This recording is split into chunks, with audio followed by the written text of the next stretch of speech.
যখন পাপী মানুষের জান কবজ করার জন্য ফেরেশতারা আসবে, কুদরতি চট নিয়ে আসবে।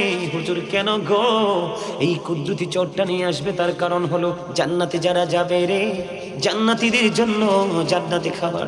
একটু আগে বলেছি আল্লাহ জান্নাত থেকে খাবার বরাদ্দ করে রেখেছেন।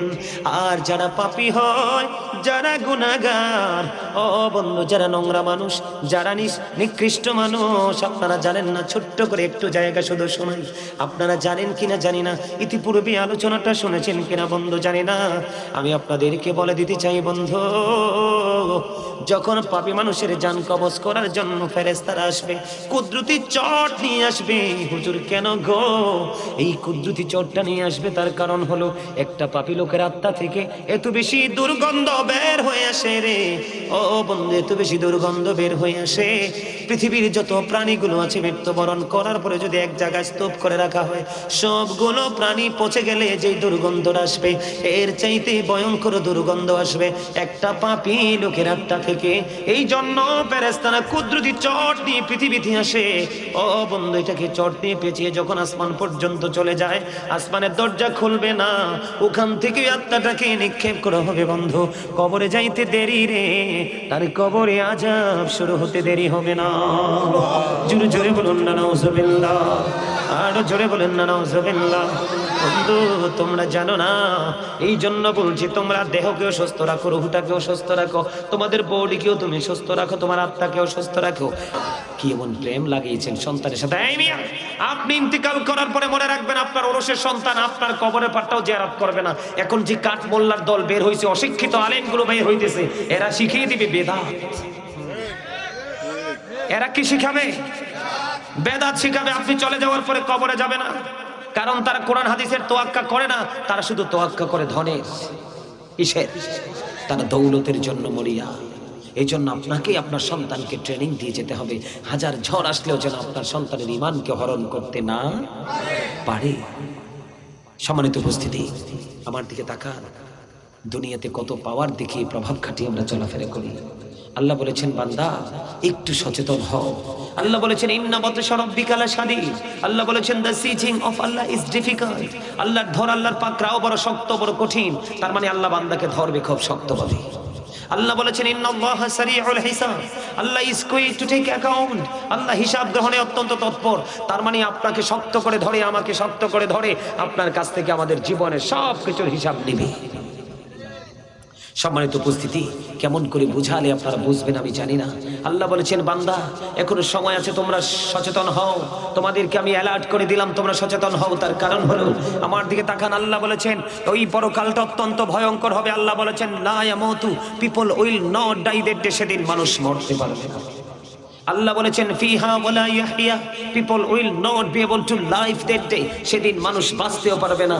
আল্লাহ বলেছেন ওমা হুমান হাবি গায়বিন, আল্লাহ বলেছেন people will not be able to escape that day, সেদিন মানুষ সেখান থেকে পালাতেও পারবে না। কি করবেন সেদিন? কিসের পাওয়ার দেখান, কিসের ক্ষমতা দেখান মিয়া? দেহটার ভিতরে আত্মাটা কতক্ষণ থাকবে এটা কি জানেন? আপনি আমি পাওয়ার দেখাবার কিছু নাই। এটা হলো আল্লাহর একটা বাগান, সেই বাগানের ফুল হলাম আমরা। আল্লাহ যেই কোনো মুহূর্তে ছিঁড়ে ফেলতে পারে, এটা আপনিও জানি না, পৃথিবীর কেউ জানে না।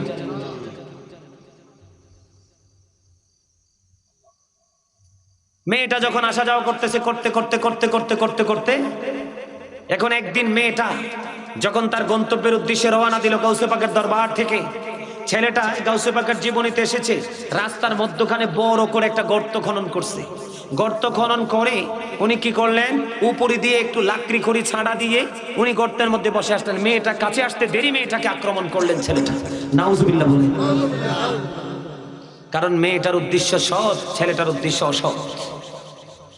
বন্ধুনি আমার, বন্ধু, মেয়েটাকে যখন যুবক আঁকড়ে ধরল নির্জন এক রাস্তার মধ্যখানে, মেয়েটা কোনো রাস্তা খুঁজে পায় না। তখন একটা ডাক দিনে নিয়া গাউসে পাক। আমাদের দেশে কিছু পণ্ডিত মার্কা মৌলবী আছে, এখন এই গাউসে পাকের কথা বলছি, বলবে এটা শিরক, বলবে না? আমাদের মধ্যে অনেক আছে শিরক আর বেদাতের গন্ধ ছাড়া তাদের নাকে আর কিছু লাগে না, কিন্তু তারা জানে না, হাদিস শরীফ ভালো করে পড়ে না। আল্লাহর ওলিদের হাত হয়ে যায় আল্লাহর কুদরতি হাত, আল্লাহর ওলিদের চোখ হয়ে যায় আল্লাহর কুদরতি চোখ, আল্লাহর ওলিদের পা হয়ে যায় আল্লাহর কুদরতি পা। ও বন্ধু, আল্লাহর ওলির মধ্যেই আছেন আল্লাহ। জোরে জোরে কন্যা সুবহানাল্লাহ। এই জন্য আল্লাহ বলেছেন আমার প্রিয়র সাথে যুক্ত হও, আমার জান্নাতে চলে আসো। মেয়েটা ইয়া গাউসে পাক বলে একটা ডাক দিতে দেরি রে। ও বন্ধু, গাউসে পাক তখন নামাজ পড়ার জন্য, ওযু বানানোর জন্য তিনি ঘর থেকে বের হলেন, হুজরা থেকে বের হলেন। গাউসে পাকের জীবনীতে এসেছে ওনার হাতে ছিল একটা ঘটি, তিনি ওযু বানানোর জন্য ঘটিটা নিয়ে বের হলো। বের হওয়ার পরে এবার তিনি শুনতে পাইলেন একটা আওয়াজ এসেছে, ইয়া গাউসে পাক, গাউসে পাক। ও বন্ধু, গাউসে পাক নজর দিলেন কোন দিক থেকে আওয়াজটা আসছে। ওলিদের কারামত আছে না নাই? তারা জানে কি জানে না? গাউসে পাকের কাছে এই জায়গাটা আমি পড়ে আসবো, তার আগে হযরত শাহজালাল মুজাররদি আমনির কাছে যাব। আপনারা জানেন কিনা জানেন, আমার মুরব্বী দাদারা সবাই জানেন হযরত বন্ধু শাহজালাল মুজাররদি আমনি 360 আউলিয়ার মধ্যে তিনি একজন। তিনি বন্ধু সুরমা নদী পার হয়ে গেল যায় নামাজ বিছাইয়া, ঠিক না? এই জন্য আমি তো আজকে আপনাদের কন্ডিশন দেখে আমার পছন্দ হয় নাই, এই কারণে আমি জিকির করে নি। আমি জিকিরের মধ্যে কিন্তু ছন্দে ছন্দে মিলিয়েছি। বলবো আরে জোরে বলেন, আরে জোরে একটু জিকির করেন।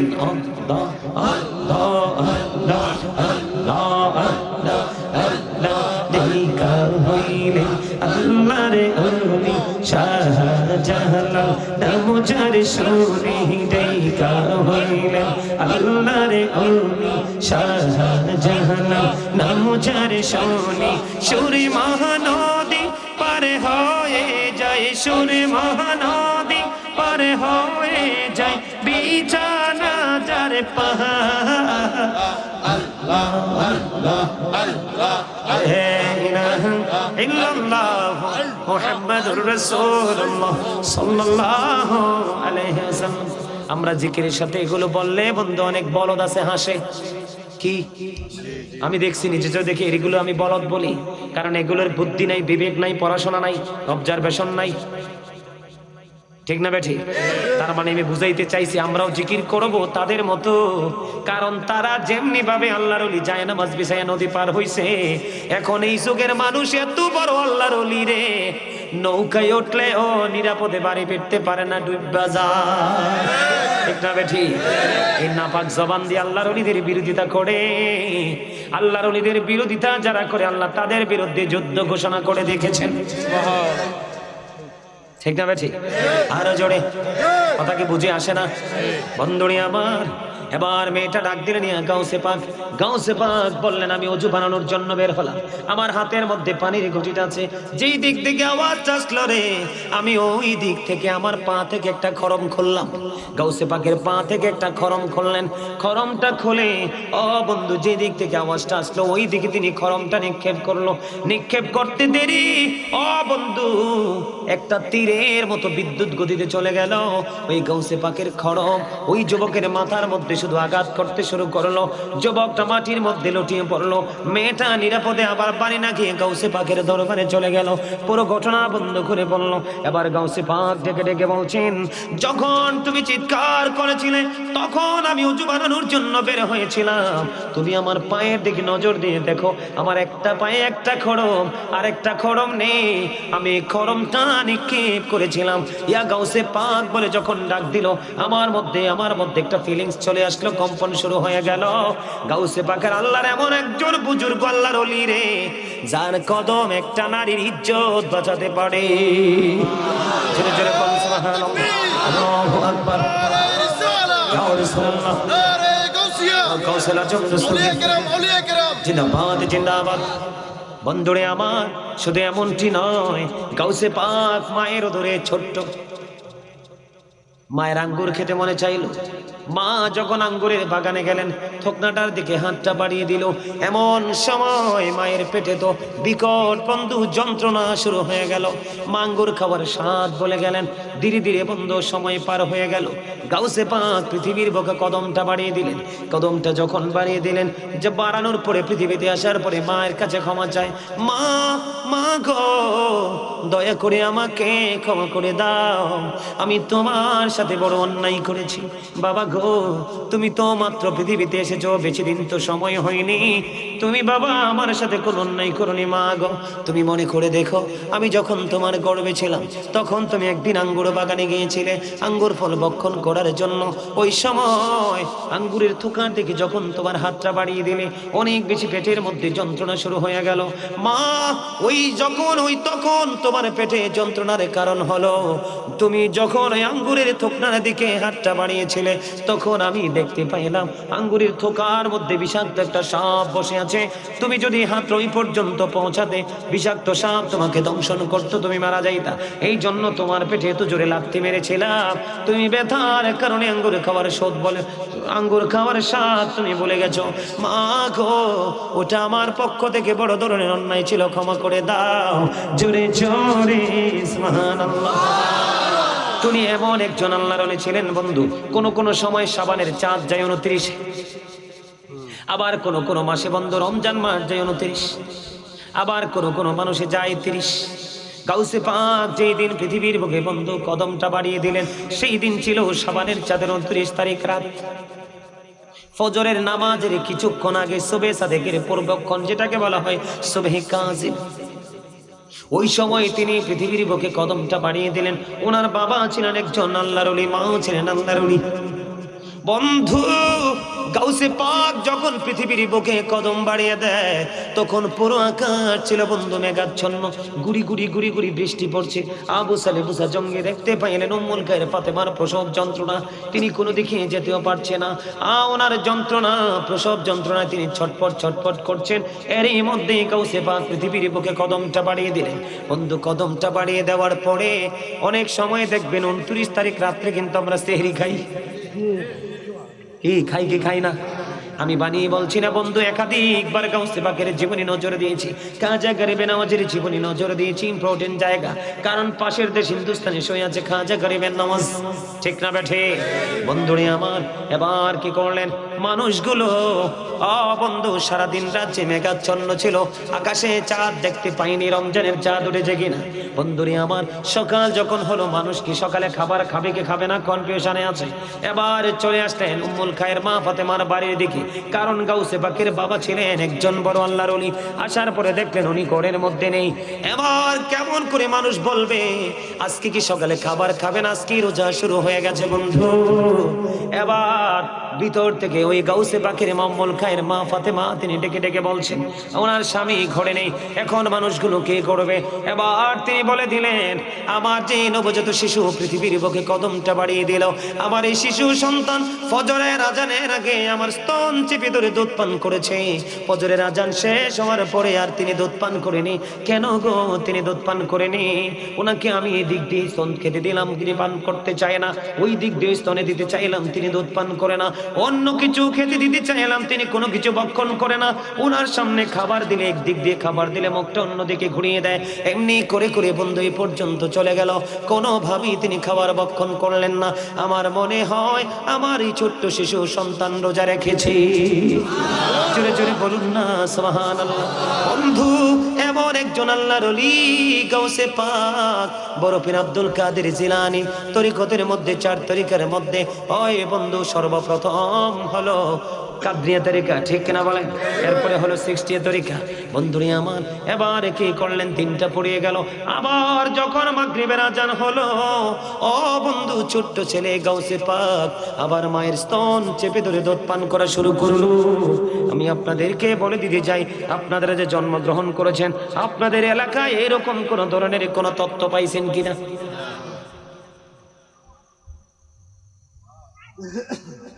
গাউসে পাকের জীবনী শুনলে অবাক হয়ে যাবেন।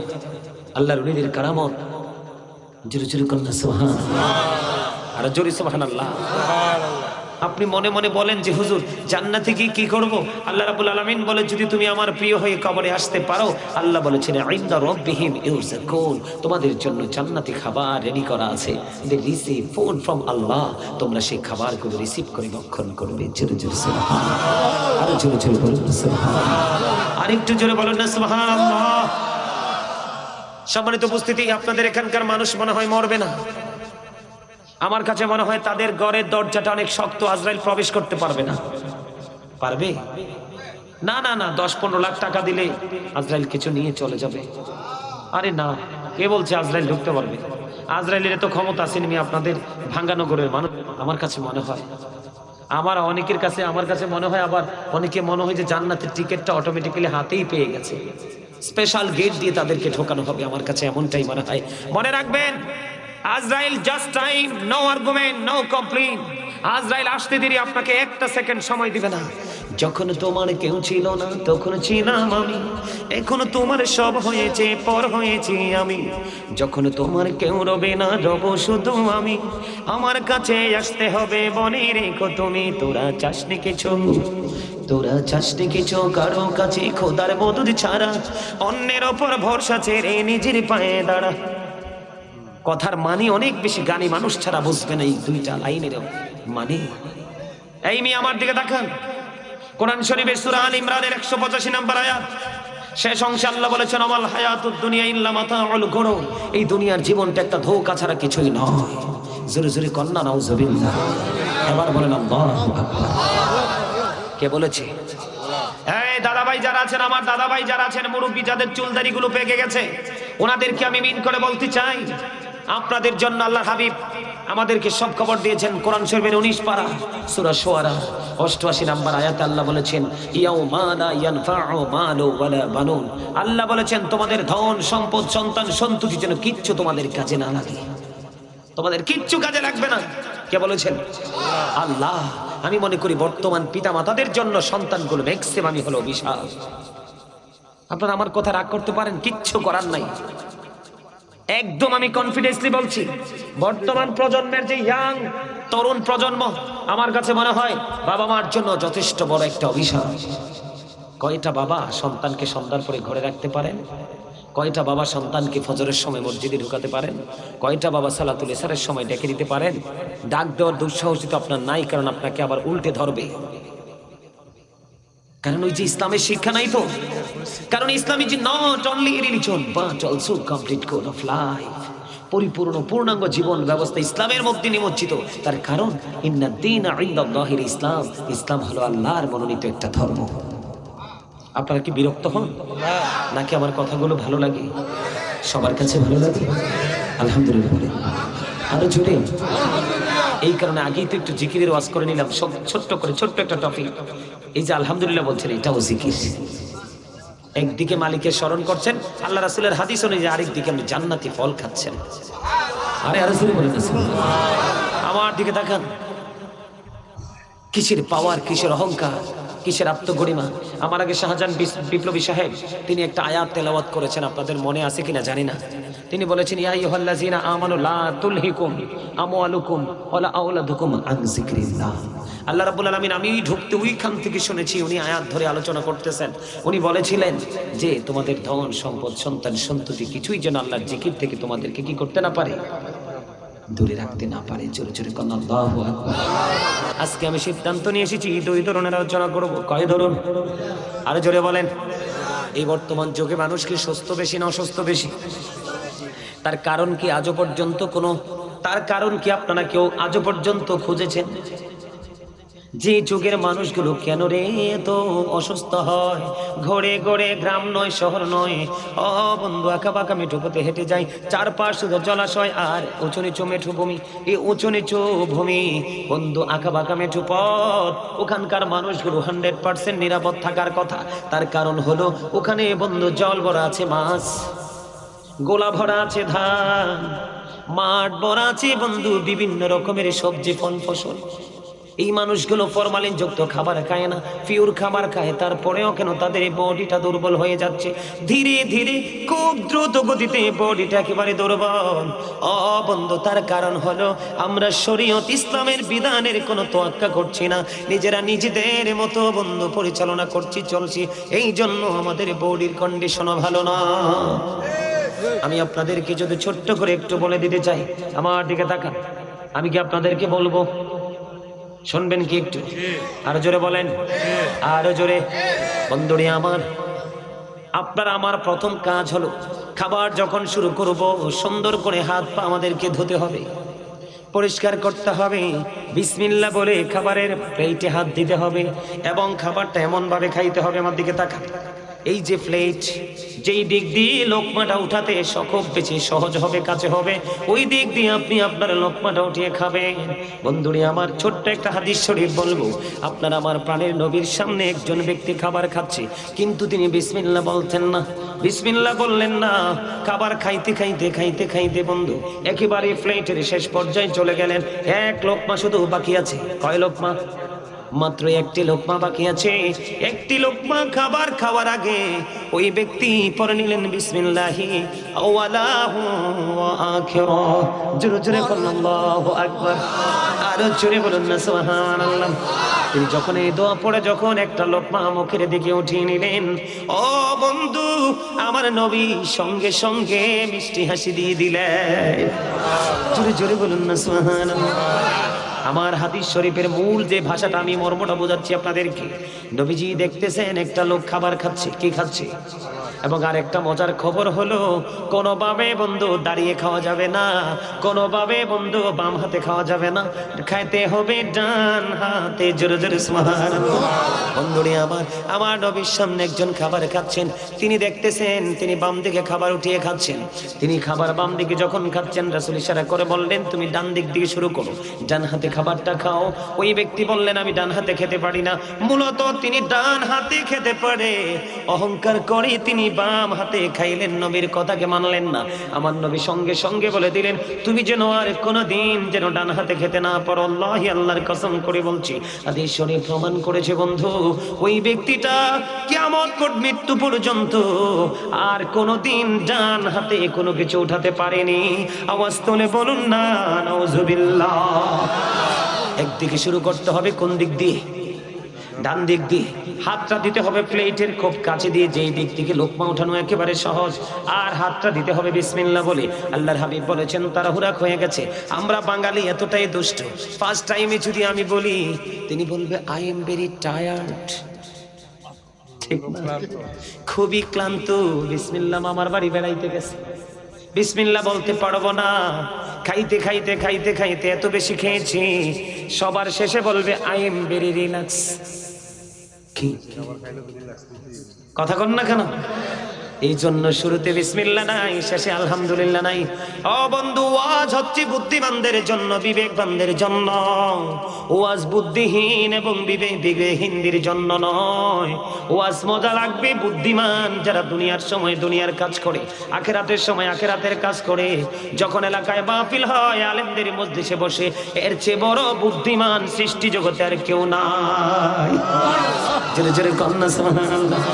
আমার কথা কি আপনাদের কাছে ভালো লাগে? আরো জোরে বলেন। বলবো, একটু জানানো দরকার আছে কিনা? বন্ধুরে আমার নবী বলতেছিলেন তাহলে কি করতে হবে? ডান দিক দিয়ে।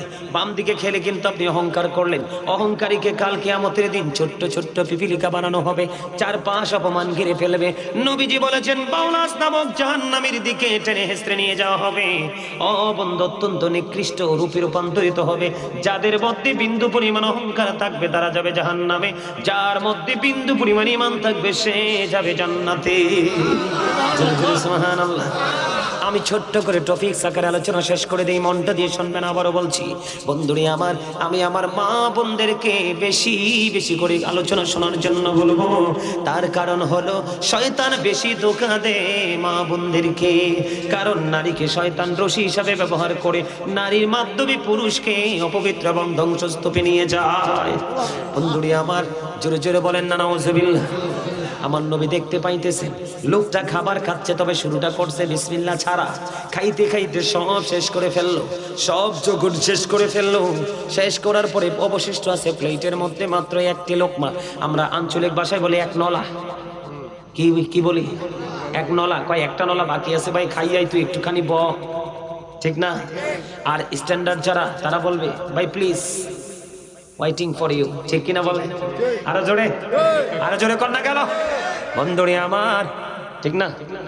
তিনি বলবেন একটু ওয়েট করো, একটা লোকমা আছে খেয়ে আসি, ঠিক না? মাত্র একটি লোকমা অবশিষ্ট প্লেটে। আমি অবাক হয়ে গেলাম, কত সুন্দর এই ধর্ম, কত সুন্দর ইসলাম ধর্ম। আজকে কলুষিত করেছি, আল্লাহ দেখিয়েছেন রাস্তা একটা। আমরা মানুষ অপরাধী, এত অপরাধী হয়েছি, ওই রাস্তার মধ্যখানে কাটা দিয়ে নতুন রাস্তা আমরা রচনা করে হাঁটছি। এই জন্য চারপাশ আমাদেরকে ঘেরাও করে ফেলেছে অভিশাপে। নবীজি দেখতে পাইলেন একটা লোকমা খাওয়ার পূর্বে তিনি বললেন বিসমিল্লাহি আওয়ালাহু আখিরা, জোরে জোরে আল্লাহু আকবার। আমার নবীজি বন্ধু যখন তিনি দোয়া পড়ে যখন একটা লোকমা ভক্ষণ করলেন, আমার নবীজির পুরো চেহারা মোবারকে মিষ্টি হাসি ফুটে উঠল। ও বন্ধু, প্রশ্ন করেন যদি নবী গো, এতক্ষণ আপনি খুব রাগান্বিত ছিলেন, এখন কেন গো মিষ্টি হাসি দিলেন? মনে হয় যেন মুক্তা ঝরছে আপনার হাসি দেখে। আরো জোরে কন্যা সুবহানাল্লাহ। কষ্ট যদি করে নবীজি বলে দিলেন, তার কারণ হলো এতক্ষণ পর্যন্ত যখন সে বিসমিল্লাহ ছাড়া শুরু করলো, আমি নবী দেখেছি তার সঙ্গে পুরো খাবারটা শয়তানও খেয়েছে। নবী গো হাসি দেওয়ার কারণ কি? যখন সে বিসমিল্লাহি আওয়ালাহু আখিরা বলে যখন একটা লোকমা খাইলো, খাইতে দেরি রে আমি দেখতে পাইলাম শয়তান এতক্ষণ যে খাবারগুলো খেয়েছে সবগুলো শয়তান বমি করে ফেলে দিয়েছে। আরো জোরে কন্যা সুবহানাল্লাহ। আরে আরো জোরে। তো মজার খবর শোনার পরে আপনারা একটু সুবহানাল্লাহ মজা করে বলবেন না? আমাদের জন্য শিক্ষা না? এইটা হলো সুন্নিয়ত। খাইতে গেছি নবীর আদর্শ মতো খাবো, চলতে গেছি নবীর আদর্শ মতো চলবো। মাহফিলে আসছি, সাহাবাই কেরাম যেভাবে রাসূলের কথাগুলো শুনতেন একবারে ধৈর্য সরে মনোযোগ সহকারে সেইভাবে শুনবো। এটার নাম হলো সুন্নিয়ত। আপনি ওয়াজের সময় বাইরে বাইরে ঘুরবেন, কিয়ামে দাঁড়ালে তাবারুকের জন্য সে আপনি ভিড় জমাবেন, এটাকে সুন্নিয়ত বলে? আরে জোরে বলেন না কেন? বন্ধুরে আমার, এবার আরেকটা বিষয় হলো আমাদের মধ্যে অনেকে দেখবেন দাঁড়িয়ে খাবার খায়। দাঁড়িয়ে খাবার ভক্ষণ করবেন না। আল্লাহর হাবিব বলেছেন কেউ যদি দাঁড়িয়ে খায়, সে যদি বুঝতে পারে দাঁড়িয়ে ভক্ষণ করেছে, নবীজি বলেছেন তাহলে সে আঙ্গুল ঢুকিয়ে বমি করে যেন সবটা ফেলে দেয়। আমি আপনাদেরকে আরেকটা বলবো, আল্লাহর হাবিব বলেছেন যখন তোমরা পানীয় জাতীয় কোনো কিছু ভক্ষণ করো, তখন ওই পানীয় জাতিতে তোমরা কখনো ফু দিও না। চা খান আপনারা দেখছি ফু দেন, কখনোই চায়ের মধ্যে ফু দিবেন না, কখনো গরম পানি খাওয়ার সময় ফু দিবেন না, কখনো ঠান্ডা পানি খাওয়ার সময় ফু দিবেন না, কখনো গরম প্লেটে আপনি খাবার খাওয়ার সময় ফু দিবেন না। ও বন্ধু বলে হুজুর কেন গো ফু দিব না? কারণ ফু মানে হলো একটা হাওয়া। এটা কি কথা বলে না কেন? ফু মানে কি? এটা ফু দেন। আরে একজন আরেকজনের তাকাই ফু দেন না, ট্রাই করতে পারেন না? ফু দেন না কেন? এটাকে হাওয়া না? এবার এটা কি জানেন বলে হুজুর কেন ফু দেওয়া যাবে না? সকল রোগের সকল বিমার সকল টক্সিনের কেন্দ্রবিন্দু হলো বন্ধু স্টমাক, পাকস্থলী। কি যেখানে ময়লা থাকে আপনি যখন ফু দিবেন অথবা নাক দিয়ে যখন নিঃশ্বাস পড়বেন, আছে না নাই? এই দুটা বন্ধু বের হয়, এই দুইটা বের হয় ভিতর থেকে আসে। কোত্থেকে আসে? সকল রোগের কেন্দ্রবিন্দু হলো বন্ধু স্টমাক, পাকস্থলী। ওখান থেকে যখন ফু বা নিঃশ্বাস আসে ওই ফুয়ের সাথে সমস্ত রোগ বন্ধু লুকায়িত থাকে। এই জন্য আল্লাহর হাবিব বলল তোমরা যখন ভক্ষণ করো তোমরা ফু দিও না, কারণ এই ফুয়ের মধ্যে লুকিয়ে আছে সকল রোগ। জোরে জোরে বলেন না সুবহানাল্লাহ। এবার বলেন না আল্লাহু আকবার। শিক্ষা হইছে কিনা? আর জোরে বলেন। কখনোই বন্ধু ফু দেবেন না। আরেকটা সমস্যা হলো আমাদের গ্রামে গঞ্জে বেড়ে গেছে সুদ। টাকা দিয়ে টাকা নেওয়া, টাকা দিয়ে টাকা নেওয়া, বাড়ি পাহাড় করা। বন্ধুরি আমার, সুদ যিনি খায়, সুদ যিনি দেয়, সুদের স্ট্যাম্প যিনি লেখে, সুদের টাকা যিনি কালেকশন করে, সবার একই রকম পাওয়া অপরাধ। আল্লাহর হাবিব যখন মেরাজে গেলেন, মেরাজে যাওয়ার পরে বন্ধু জাহান্নামের দিকে একটা সম্প্রদায়ের দিকে তাকিয়ে দেখলেন এক একটা লোকের পেট এক একটা ঘরের মতো বড় বড়। এবার জিব্রাইলকে প্রশ্ন করলেন, ভাই জিব্রাইল এরা কারা রে? ও জিব্রাইল এরা কারা?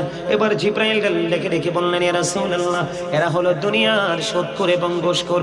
আমার নবীজি বলেছেন আমি নবী দেখতে পাইলাম এদের সাপ পেটের মধ্যে শুধু সাপ আর বিচ্ছু দেখা যায়। মানুষের অসুখের আরেকটা কারণ হলো হারাম খাবার। কি খাবার? আপনি যদি কোনো বড় ধরনের অসুখে ভোগেন, আল্লাহর হাবিব বলেছেন হালাল কিছু দিয়ে যদি ঔষধ বানানো হয় এটা ভক্ষণ করো। যদি তুমি জানো এটা হারাম, হারামের মধ্যে মুমিনের জন্য কোনো শেফা নাই। কি নাই? হারামের মধ্যে মুমিনের জন্য কোনো শেফা নাই। অবদ্ধ আমার দিকে তাকান, যেই ব্যক্তি সুদের মাধ্যমে টাকা উপার্জন করলো সে যেন তার মায়ের সাথে জিনা করলো। সুদের মাধ্যমে যে ব্যক্তি একটি টাকা উপার্জন করলো সেই যেন তার গর্ভধারিণী মায়ের সাথে 36 বার যেন জিনা করলো। অবস্থরে বলেন না নাউজুবিল্লাহ। সুদ নিয়ে আর বলবো না, কারণ এটা খাবারের সাথে যুক্ত। আরেকটা সমস্যা হলো বুখারী শরীফের মধ্যে সে হাদিসখানা, 9 টাকা আপনার হালাল, 1 টাকা হারাম। সুদের হোক, ঘুষের হোক, পরের হোক, মারার হোক, নবীজি বলেছেন 1 টাকা 9 টাকার সাথে যুক্ত করে যদি জামা কিনে নামাজ পড়ো, কিয়ামত পর্যন্ত নামাজ পড়তে পারবে, তোমার নামাজ আল্লাহর দরবারে কবুল হবে না। জোরে কন্না নাউজুবিল্লাহ। আরো জোরে বলেন। বন্ধুরে আমার, আমি আপনাদেরকে বলে দিতে চাই এই যে কারণগুলো আপনারা জেনে নেন। আর একটা কারণ হলো বিশেষ করে বাংলাদেশের মানুষ অসুস্থ হওয়ার, শারীরিকভাবে সে দুর্বল হওয়ার কারণ হলো, আমার দিকে তাকান ও বন্ধু, বর্তমানে এখনকার যেই দেশকে ইয়েমেন বলা হয়, কি বলা হয়? যেই দেশকে বর্তমানে ইয়েমেন বলা হয়, আমার দিকে তাকান, আরবের পার্শ্ববর্তী দেশ, এটাকে ইয়েমেন বলা হয়। এটাকে একটা সময় বলা হতো বন্ধু পারস্য। কি বলা হতো? এটাকে একটা সময় বলা হতো পারস্য। আপনার আমার প্রাণের নবী সুস্থ থাকার জন্য টিচিং দিচ্ছি, সুস্থ থাকার জন্য। বন্ধুরে আমার, যখন আমার দিকে তাকান, যখন বন্ধু আমার নবী পৃথিবীর বুকে কদম দিল, আরব থেকে দূর হয়ে গেল বন্ধু রোগ বিমার। জোরে জোরে কন্যা সুবহানাল্লাহ। সমস্ত প্রতিকূল অবস্থা বন্ধু অনুকূলে চলে আসলো, পুরো নিয়ামতে পরিপূর্ণ হয়ে গেল। এই খবরটা বন্ধু চতুর্দিকে ছড়িয়ে গেল। কোন দিকে? চতুর্দিকেই খবরটা বন্ধু ছড়িয়ে গেল। ছড়িয়ে যাওয়ার পরে বন্ধু পারস্যের বাদশা, কোন দেশের বাদশা? বর্তমানে যেটাকে বলা হয় ইয়েমেন। আমার দিকে তাকান, উনি কি করলেন? একজন চিকিৎসক পাঠালেন। কোথায়? আরবে। ওই চিকিৎসক 2 বছর পর্যন্ত আরবে বন্ধু বিচরণ করল। কত বছর? মুখস্থ করেন, কত বছর? 2 বছর। 2 বছর বন্ধু ঘোরাঘুরির পরে তিনি কোনো অসুস্থ মানুষ খুঁজে পেলেন না। এবার আপনার আমার প্রাণের নবীকে প্রশ্ন করলেন যে কেন গো আপনারা দেশের মানুষ অসুস্থ হয় না? 2 বছর আমি অবস্থান করেছি, আমি একজন ডক্টর, আমি একজন চিকিৎসক, আমি একটা মানুষ এখনো পর্যন্ত অসুস্থ পেলাম না। তার কারণ কি? তার মানে কি? এবার তিনি বলে দিয়েছেন তার কারণ হলো আমার দেশের মানুষ অনেক বেশি খিদা যতক্ষণ না লাগে ততক্ষণ খায় না। আমার খাবার যখন খাইতে বসে পেটটা ভরার আগে তারা খাবার ছেড়ে চলে যায়। তার মানে হলো সুস্থ থাকার জন্য আরেকটা বন্ধু দারুণ একটা সুযোগ আমি বলছি। পেটটাকে আপনি 3 ভাগে ভাগ করবেন। কয় ভাগ? একটা ভাগ খাবার দিয়ে ভরাট করবেন, আরেকটা ভাগ আপনি পানি দিয়ে ভরাট করবেন, আর একটা ভাগ আপনি পুরো খালি রাখবেন। ওই বডিতে অসুখ আসবে না। জোরে জোরে কন্যা সুবহানাল্লাহ। আপনি যখন হারাম খাবেন এবং অনেক বেশি খাবার খাবেন, গলা পর্যন্ত এসে যাবে, ওই মানুষ দিন দিন রোগাক্রান্ত হবে। এক্সাম্পল যদি দেই বন্ধু, আপনারা দেখেন না রাস্তায়, আমি বন্ধু চুয়াডাঙ্গার দিকে মাহফিলে যাচ্ছি, হঠাৎ করে দেখলাম বড় একটা বোঝাই করা ট্রাক বন্ধু ভেঙে পড়ে গেল। ভেঙে পড়ে যাওয়ার পরে ড্রাইভার গুলো ট্রাকের নিচে পড়ে গেল। পিছনে দেখলাম একটা বাস, দ্রুত গতিতে বাসটা ব্রেক দিয়ে যাত্রীগুলো নেমে হাজার চেষ্টা করার পরে বন্ধু ট্রাকটাকে উঠালো। পরে দেখা যায় ওই মানুষটার বডিটা সেপটা হয়ে গেছে কিন্তু জিন্দা। বলে এখন কেন বুঝাইলেন? এখানে সাধারণভাবে বোঝাচ্ছি, এটার কারণ কি? পরে আমি দেখতে পাইলাম, জিজ্ঞেস করলাম এটার কারণ কি? এবার বলল এটা যেইটুকু বহন করতে পারবে তার চাইতে অনেক বেশি লোড নিয়ে নিয়েছি, যেটাকে বলা হয় ওভারলোড। ঠিক না বন্ধু? এক্সেলটা ভেঙে পড়ে গেছে, গাড়িটা বন্ধ কিছু হয়ে গেছে, অনেকগুলো মাল সম্পদ নষ্ট হয়ে গেছে। আপনাদেরকে আমি যদি বলি, কিছুদিন আগে, আরো কয়েক মাস আগে ব্রিটিশ রানী 2য় এলিজাবেথ মারা গেছে। গেছে কি গেছে না? উনি কিন্তু সহজে ওনার অসুস্থতার খবর পাওয়া যেত না। উনি অল টাইম সুস্থ থাকতেন, যদিও তিনি একজন খ্রিস্টান। তিনি কি? আরো জোরে বলেন, তিনি কি? খ্রিস্টান। ওনার ইন্তেকালের পরে যখন জানতে চাওয়া হলো ব্রিটিশ রানী এলিজাবেথের সুস্থতার কারণ কি, ওই ব্রিটিশ রানী এলিজাবেথের জীবন বৃত্তান্ত তালাশ করে খুঁজে পাওয়া গেল ওনার সুস্থ থাকার কারণ হলো বন্ধু উনি দিনের বেলা 4 বার খাইতো। কয়বার? অল্প অল্প করে একটু পেটে খিদা লাগলে একটু খাবার খেতেন, খাবারের তুলনায় অনেক বেশি পানি পান করতেন। পেটে খিদা লাগলে আবার তিনি খাবার খেতেন, একটু পানি পান করতেন। যেই আদর্শ থাকার কথা নবীর উম্মতের মধ্যে, এই আদর্শ ছিনিয়ে নিয়ে গেছে বন্ধু বেঈমানেরা। আমরা মুসলমান কিন্তু আমাদের খবর নেই, আমরা ফলো করছি বেঈমান কাফের মুশরিককে। কথা কয় না কেন? আরো জোরে কর। খাইতে খাইতে গলা পর্যন্ত ভাত খায়, খিচুড়ি খায়, সেমাই খায়, বেরিয়ে গেলে দধি খায়, মিষ্টি খায়, শেষ পর্যন্ত কফি খায়। এই পর্যন্ত আসে, ঢেক দেওয়ার জায়গা নাই। আমি কিন্তু বাস্তব কথা বলছি আপনাদেরকে। এই সমস্যা বন্ধু। কম কম খাবার খাবেন, শরীর থাকবে সুস্থ। এবং কি কি খাবার খাবেন আমার দিকে তাকান। মানুষের শারীরিক সুস্থতার জন্য গুরুত্বপূর্ণ ভূমিকা রাখে গোশত, ঠিক না? আরো জোরে বলেন। আমলের ক্ষেত্রে গুরু অপরিসীম গুরুত্ব রাখে। বন্ধু, শারীরিক সুস্থতার গুরুত্ব অপরিসীম।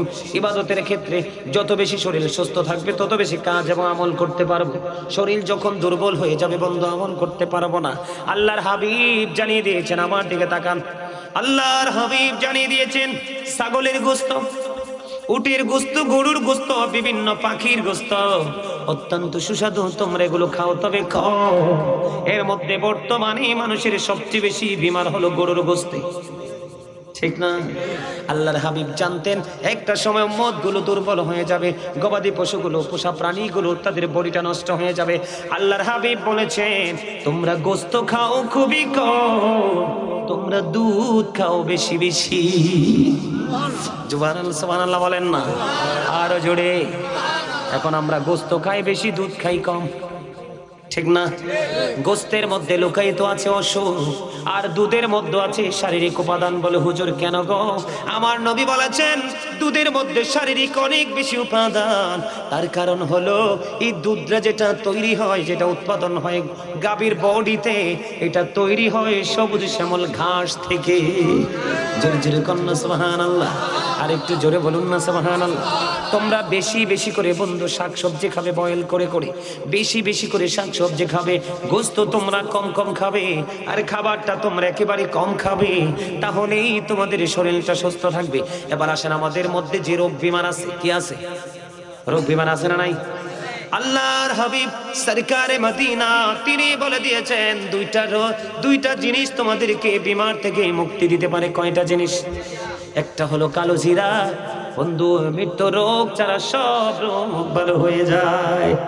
সুবহানাল্লাহ বলেন না? আর জোরে বলেন না? আর জোরে বলেন। আর একটা হলো মধু।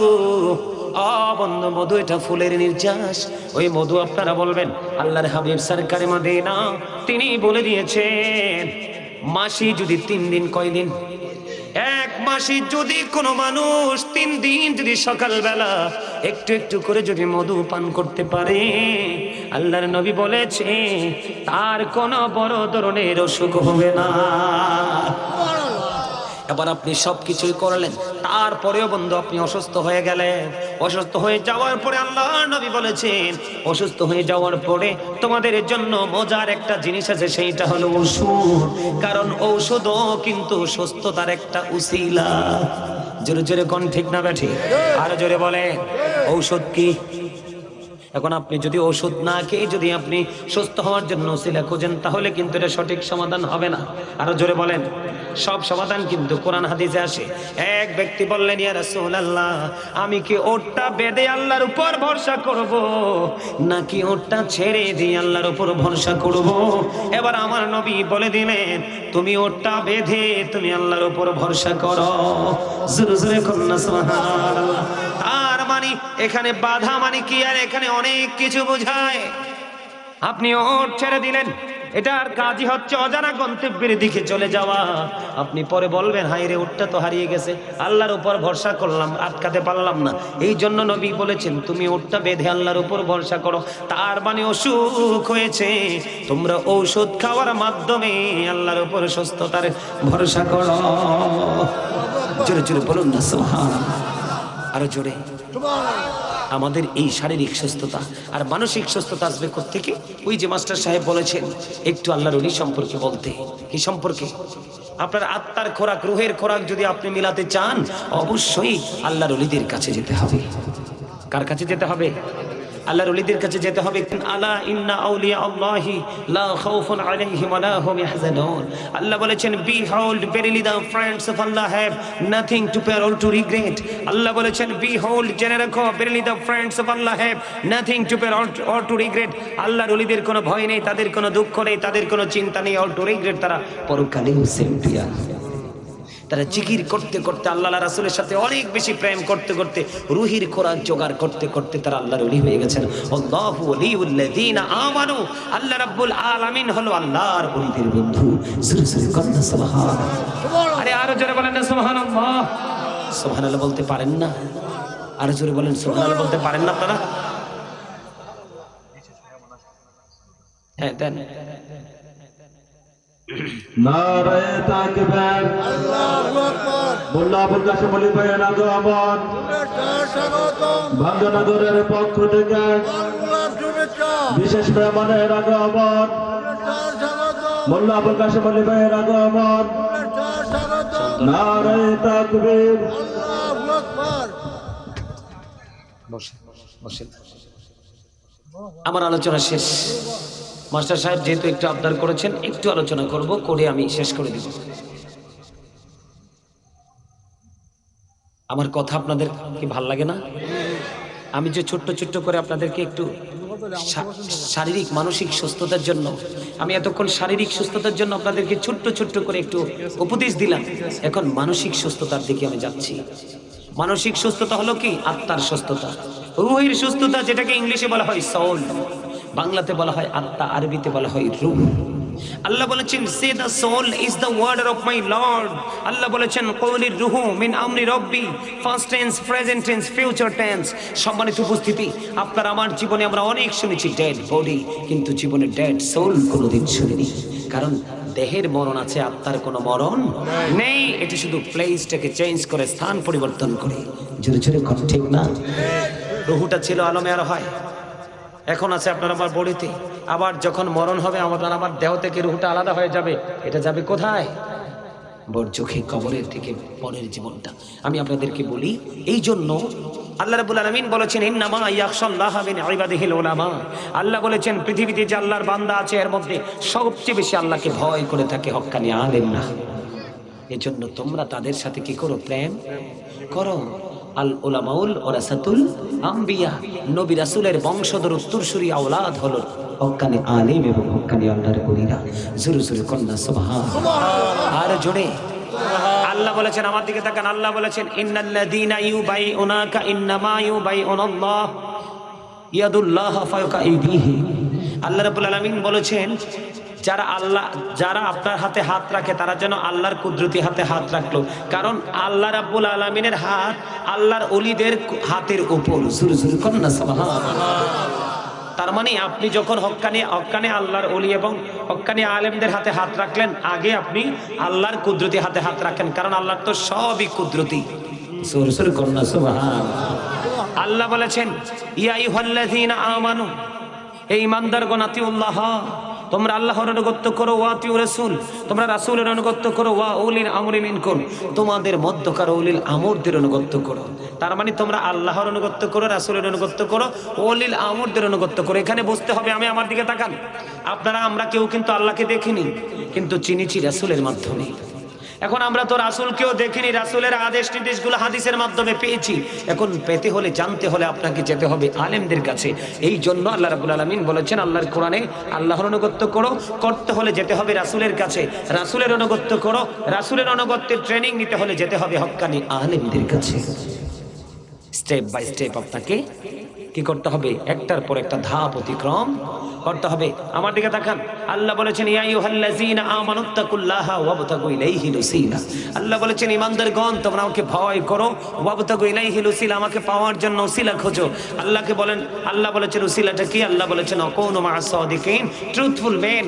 এই সাদিকিনের ব্যাখ্যা করতে গিয়ে শাইখ ইসমাইল হাক্কি রাদিয়াল্লাহু তাআলা আনহু তিনি বলেছেন হক্কানি আলেম এবং হক্কানি আল্লাহর ওলিরা। জোরে জোরে সুবহানাল্লাহ। আর জোরে বলেন না সুবহানাল্লাহ। আপনারা কি ক্লান্ত হয়ে গেছেন? হ্যাঁ, ওয়াজ তো শেষ। এমনও তো হতে পারে আজকের মাহফিলের পরে জীবনে আর কোনো মাহফিলে বসার সুযোগ নাও তো হতে পারে। আবার এমনও হতে পারে আবার পেতেও পারি। যদি আপনার জীবনে প্রতিটা মুহূর্তে মনে করেন, আপনি যদি মনে করেন আরে হুজুরের সাথে এবারই দেখা হয়েছে, হয়তো এটা শেষ দেখাও হতে পারে, এই চিন্তাটা একবার যখন আপনার মনে আসবে দেখবেন কথাগুলো মধুর চেয়ে মিষ্টি লাগবে। আপনি যখন নামাজে দাঁড়াবেন, নামাজে দাঁড়িয়ে যখন নামাজের নিয়ত বাঁধবেন, বাঁধার পরে যখন আপনি মনে মনে ভাববেন আল্লাহ আমার কাছে মনে হয় এটা আমার জীবনের শেষ নামাজ, নামাজটা পড়ার জন্য দাঁড়াইছি ফুলছে রাতের ফুলের উপর, দেখবেন আপনার মনের মধ্যে এত বেশি ভয় জন্ম হবে যেটা কল্পনাও করা যাবে না। ঠিক না ঠিক? এবার আসেন আপনারা যখন ওয়াজ নসিহত শোনেন, আপনারা হয়তো হতে পারে মনে মনে, যদি বুদ্ধিমান মানুষ যারা তারা ভাববে আরে এই কথাগুলো একটা চলে গেলে তো রিটার্ন আবার করবে না, এই একটা যেটা বের হচ্ছে এটাকে আমরা আমাদের ব্রেনে সেট আপ দিব, কারণ আমাদের জীবনে বাস্তবায়ন করতে হবে।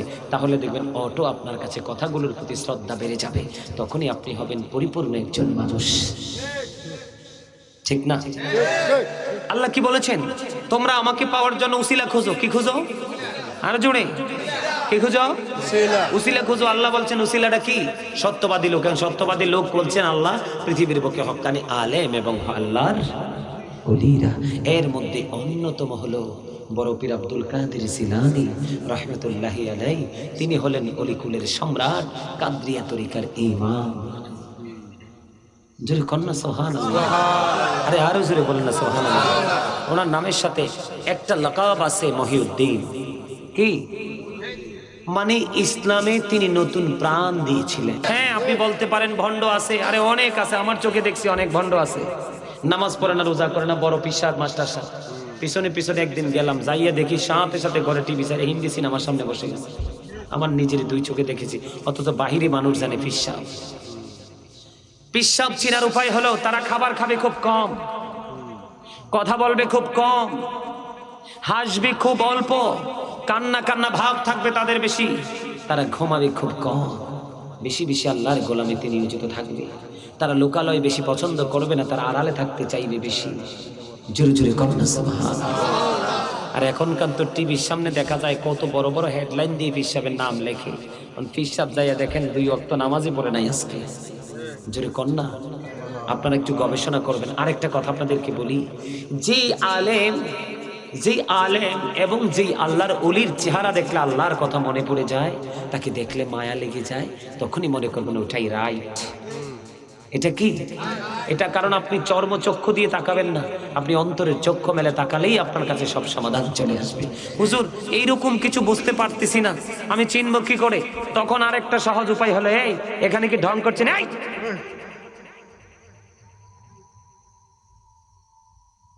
তামাশা করো, বের হয়ে যাও, বেয়াদব কোথাকার। আমাকে আলু ব্যাপারী মনে হয়? হ্যাঁ আলু ব্যাপারী মনে হয়? বেয়াদবের মতো হাসতাছো। আল্লাহর প্রিয় যারা, আল্লাহর প্রিয়দেরকে নিয়ে কথা বলাও আমরা সাধারণ মানুষের জন্য ইবাদত, কারণ তাদের কাছ থেকে আমরা ইবাদত শিখেছি, তাদের কাছ থেকে ইসলামকে আমরা বুঝেছি, তারা আমাদেরকে কন্টিনিউ ট্রেনিং দিয়ে গেছেন, তাদেরকে নিয়ে কথা বলছি, তোমরা হাসছো। আমি একবার বলছি ভালো না লাগবে ঘরের কোনায় বসে থাকবা। কে বলছে? আমি কি একবারের জন্য বলছি তোমরা আসো? আমি কখনো ডাকি না, কারণ এখনকার বর্তমান প্রজন্মের ম্যাক্সিমাম মানুষ নিয়ে বেয়াদব।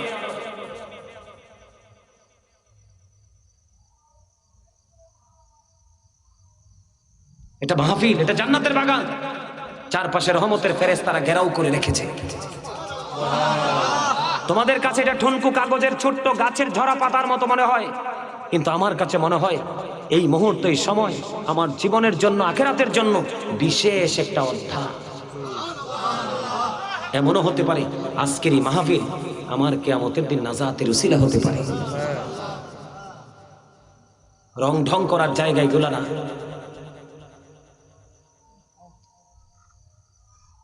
আমার কথা আপনার বুঝে খারাপ লাগে?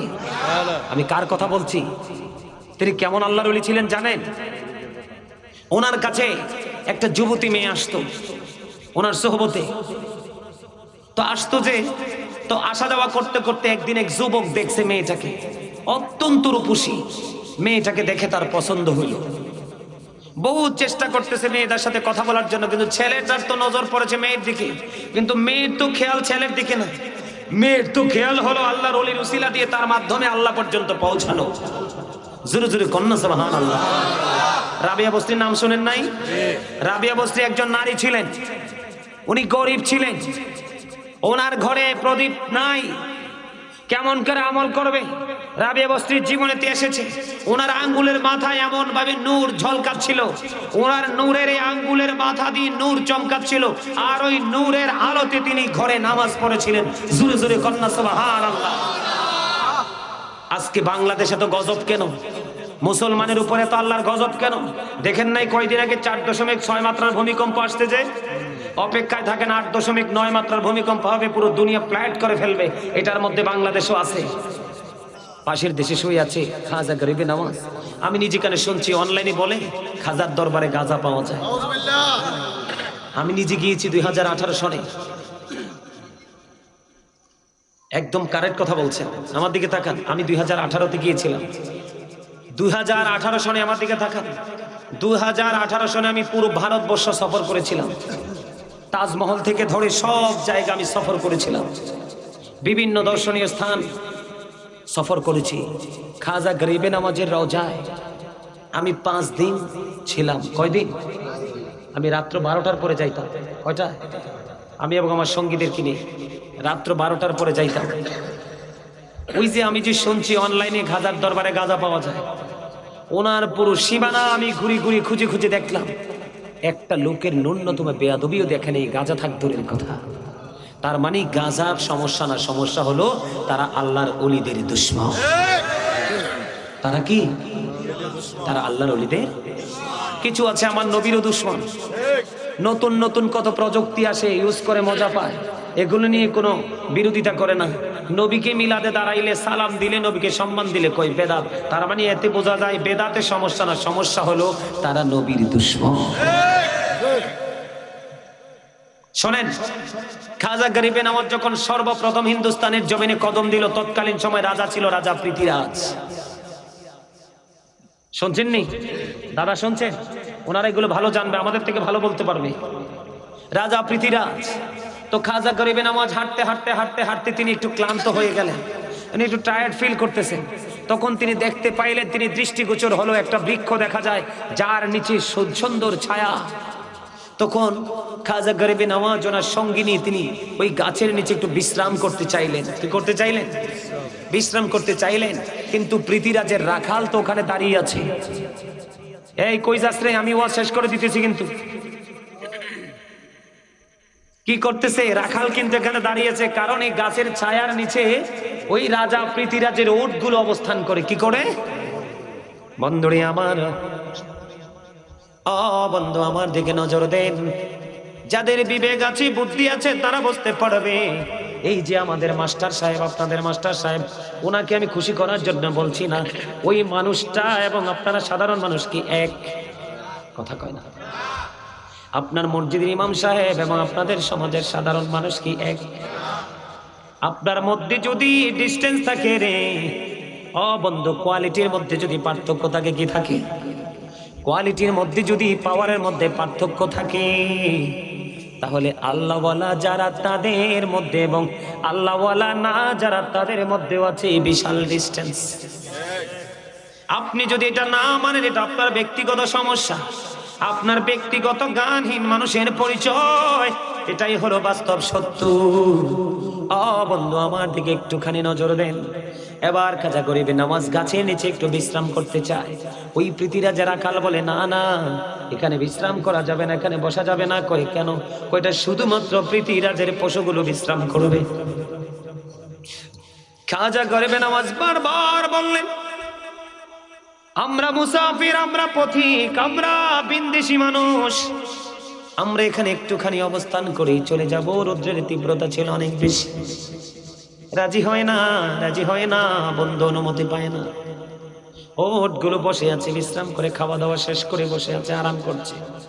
এবার খাজা গরিবে নওয়াজ চলে যাচ্ছে, আরে বলতেছে, রে পৃথ্বীরাজের গোলাম, পৃথ্বীরাজের রাখাল গোলাম, কান পেতে শুনে রাখো, আমি চলে যাচ্ছি। যেহেতু তোমার রাজার উটের বিশ্রামের জায়গা, পশুর বিশ্রামের জায়গা, তাহলে পশু বিশ্রামই করবে, তাদেরকে উঠাই কে?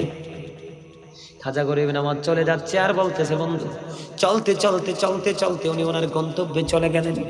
দিন ফুরিয়ে গেল, রাত্র আসলো, রাত্র শেষ হয়ে সকাল হলো। বন্ধু রাখাল আসছে, মাঠ থেকে পশুগুলাকে চড়াতে নিয়ে যাবে, মাঠে চড়ানোর জন্য নিয়ে যাবে। হাজার চেষ্টা করলো বন্ধু ওটগুলোকে উঠাইতে পারে না। সুবহানাল্লাহ বলেন না। খাজা গরিব নামাজের জীবনীতে এসেছে ওই রাখাল উটগুলোকে এমন ভাবে মারছে, বন্ধু এমন ভাবে বেত্রাঘাত করেছে, উটগুলো ব্যথার যন্ত্রণায় উটগুলোর চোখ দিয়ে পানি বেয়ে বেয়ে পড়তেছে, কিন্তু তারপরেও উঠতে পারে না। এবার ওই পৃথিরাজের গোলাম চলে গেলেন রাজার কাছে, গিয়ে বললেন রাজা গো, একটা সমস্যা হয়ে গেছে। কই কি?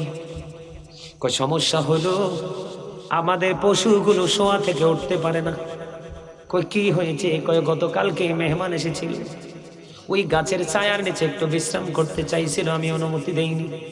এবার পৃথিরাজ ডেকে ডেকে বলে, রে গোলাম তুমি কি করেছো? আমার মা আমাকে ভবিষ্যৎবাণী করেছে। কি করেছে? আমার মা আমাকে ভবিষ্যৎবাণী করেছে, আমাকে বলেছে রে সন্তান, তোমার এই দেশে ধর্মপ্রিয় মানুষের সাথে তোমার যুদ্ধ হবে, ওই যুদ্ধে তোমার কঠিন পরাজয় হবে। না জানি রে আমার পরাজয়ের ঘন্টা বেজে গেছে। এবার পৃথিরাজ বললেন, আমার মনে হয় আমার মায়ের ভবিষ্যৎবাণী বাস্তব হতে চলছে। একটা কাজ করো, ওই মানুষগুলো কোন পথে চলেছে, কই পথে চলে হাঁটতে থাকো, খুঁজতে থাকো, খুঁজতে খুঁজতে খুঁজতে খুঁজতে যতক্ষণ না পাও ততক্ষণ খোঁজো। খুঁজতে খুঁজতে পাহাড়ের চূড়ায় গিয়ে পেলেন খাজা গরিব নামাজকে। যাওয়ার পরে ওনার কাছে অনুনয় বিনয় করে ক্ষমা চাইলেন। ক্ষমা চাওয়ার পরে এবার খাজা গরিব নামাজ বললেন, যাও যাও ক্ষমা করে দিলাম, চলে যাও। চলে যাওয়ার পরে বন্ধু এবার ওই গোলাম সোজা চলে আসলো ওই গাছের নিচে। গাছের নিচে আইসা দেখে পৃথিরাজের পশুগুলো দাঁড়িয়ে দাঁড়িয়ে বন্ধু খড়কুটা চিবাচ্ছে। এটা আল্লাহর ওলির কারামত। কিটা আরো জোরে বলে, এটা কি? আল্লাহর ওলির কারামত। নিজের চৌকেও দেখেছি, বলবো না বন্ধু, সময় নাই, সময় খুবই অল্প, অনেক লম্বা সময় আলোচনা হয়ে গেছে। আবার যদি কখনো দেখা হয় আপনাদের সামনে নতুন কোনো বিষয় নিয়ে হাজির হব। আর যদি দেখা নাও হয় সমস্যা নাই, অনলাইনে আপনার জীবনের শুরু থেকে শেষ পর্যন্ত, সকালে ঘুম থেকে উঠে বিকালে বিছানা পর্যন্ত আপনার জীবনে যতগুলো জায়গায় শিক্ষার প্রয়োজন সব ট্রেনিং আছে। শুধু অনলাইনে ঢুকে গাজী সুলাইমান কাদরী চার্জ দিয়ে বন্ধু দেখবেন, শিখবেন, আমল করবেন। ছোট্ট করে আমি আরেকটা বলবো, এখন তো সবাই গিয়ে ঘুমাবেন, ঘুমাবেন কিনা? ঘুমাবেন কিনা? ছোট্ট করে বলবি, খাবারের মতো ঘুমাইতে যাওয়ার আগে নামাজের নাই অজু করবেন। অজু করার পরে পবিত্র বিছানায় যাবেন। যাওয়ার পরে বন্ধু ডান দিকে কাত হয়ে ঘুমাবেন। ঘুমাইতে সময় দোয়া পড়তে হয়, জানেননি? আল্লাহুম্মা বিসমিকা আমুতু ওয়া আহইয়া, ঠিক কিনা বলেন? দোয়া পড়ে ঘুমিয়ে যাবেন। বন্ধু ঘুমাইতে যাওয়ার পরে রাসূল একটা দায়িত্ব দিয়েছেন। কি দিয়েছেন? নবী হযরত আলীকে কেন্দ্র করে বললেন, আলী রে তুমি 4000 দিনার সাদকা দিয়ে ঘুমাও, একটা কোরআন খতম পড়ে ঘুমাও, জান্নাতের মূল্য দিয়ে ঘুমাও, উভয়ের বিবাদ মিটিয়ে ঘুমাও, একটা হজ করে ঘুমাও। আলী রাদিয়াল্লাহু তাআলা ডেকে ডেকে বললেন, নবী গো আমার পক্ষে কি এই কাজগুলো করা সম্ভব, পসিবল? আমার নবী বললেন, তুমি সূরা ফাতিহা 4 বার পড়ো, ঘুমানোর আগে 4000 দিনার সাদকা আদায় হয়ে যাবে। বিসমিল্লাহর সাথে 3 বার কুল হুয়াল্লাহ সূরা পড়ে ঘুমাও, সূরা ইখলাস, একটা কোরআন খতমের সওয়াব তোমার আমলনামায় দিয়ে দেওয়া হবে। তোমার জন্য যে জান্নাত বানানো হয়েছে, কি বানানো হয়েছে? জান্নাত বানানো হয়েছে। ওই জান্নাতে যাইতে হলে মূল্য দিতে হবে। প্রতিদিন রাত্রে ঘুমানোর আগে 3 বার নবীর প্রতি দরুদ পড়ে ঘুমাও, জান্নাতের মূল্য আদায় হয়ে যাবে। 10 বার আস্তাগফিরুল্লাহ পড়ে ঘুমাও, উভয়ের বিবাদ মেটানোর সওয়াব পেয়ে যাবে। 4 বার কালেমা তামজিদ পড়ে ঘুমাও, তোমার আমল নামায় একটা হজের সওয়াব দেওয়া হবে। এই আমলগুলো যদি করতে পারেন তাহলেই হবেন সুন্নি। কি আরেকটা কথা বলি, এখানে তো যুবক ফলাফল নাই, যায় কয়েকটা বইছে, কোন বুঝে বইছে জানি না, দুইটারে ধমক দিয়েছে, মুখ যেমন কালা করছে একবারে মনে হয় যে পাটির তলাটা। আপনারা কন্ত তার লগে কি আমার দলাদলি আছে? জীবনে আগে কোনোদিন দেখা হয়েছে? আবার আজকে যাওয়ার পরে কি দেখা হবে? তো তারা বুঝবে না কেন ধমকটা দিলাম? যার ভালোবাসার অধিকার আছে তার শাসনের অধিকারও যেখানে ভালোবাসা আছে সেখানে শাসনও চালাতে হবে। তখনই একটা মানুষ মানুষ হয়ে ঘুরে উঠবে। শুধু ভালোবাসবো, শাসন করব না, আবার যদি শাসন করব ভালোবাসবো না। আচ্ছা সময় নাই, আরে সময় আছে। সম্মানিত উপস্থিতি, আরেকটা বলেন, ওই যে এটাই বইছে ঠিকই, শুরু থেকে ওয়াজ করতেছে, তার 16টা দেহায় দেহায় হাসে, তার মনে রং লাগছে। আচ্ছা যাকে এটা আঙ্গুল দিয়ে দেখাইতাম না, এটা আমি চিন্তা রাখছি। আমার দিকে তাকান, বিশেষ করে বর্তমান সময়ের যুবক ছেলেরা জিন্স প্যান্ট পরে, অত্যন্ত লজ্জিত একটা পোশাক। এই আমার দিকে তাকাও, ক্লোজ ইউর ক্যামেরা, আমার দিকে তাকান। ইমানদার পুরুষের জন্য ফরজ, পোশাকের ফরজ, পোশাকের কন্ডিশন, উপর দিয়ে থাকতে হবে নাভি বরাবর, নিচে দিয়ে থাকতে হবে টাকনার উপর।